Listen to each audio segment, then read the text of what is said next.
మిగిలిన డీటెయిల్స్ చూద్దాం. మంత్రి కాకాని గోవర్ధన్ రెడ్డిపై మాజీ మంత్రి సోమిరెడ్డి చంద్రమోహన్ రెడ్డి తీవ్ర విమర్శలు గుప్పించారు. మంత్రి కాకాని అరాచకాల వల్లే ఈ కార్గోను అదాని తరలించేస్తున్నారని ఆరోపించారు. కృష్ణపట్నం పోర్టు రాయలసీమకు ఒక గేట్వే అన్నారు. రైల్వే మామూలు వసూలు చేయడం వల్లే కంటైనర్ టెర్మినల్ కార్గో వెళ్లిపోతోందని మండిపడ్డారు.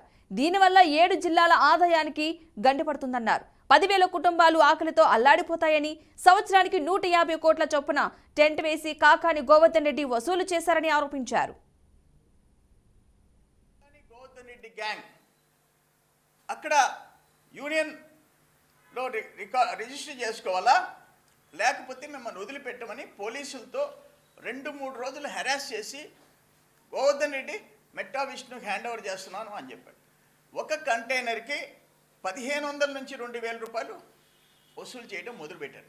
ఓనర్ ఒక కంటైనర్కి 3,000 ఛార్జ్ చేస్తే 500, 1,000 రూపాయలు అంత పెట్టుబడి పెట్టి వాళ్ళకి మిగిలితే ఏమీ రూపాయి లేకుండా రౌడీ మామూలు 1,500 నుంచి 2,000 రూపాయలు కలెక్షన్ మొదలుపెట్టారు. దోపిడీ చేసుకో అడ్డు ఆపు లేకుండా పోయింది. అందుకని ఈరోజు పరిస్థితి ఏంటంటే రాయలసీమ, గుంటూరు నుంచి, ప్రకాశం నుంచి నెల్లూరు, ఈ కోస్టల్ ఆంధ్రప్రదేశ్లో 3 జిల్లాలు, 7 జిల్లాలు బలైపోయే పరిస్థితి ఈరోజు వచ్చింది.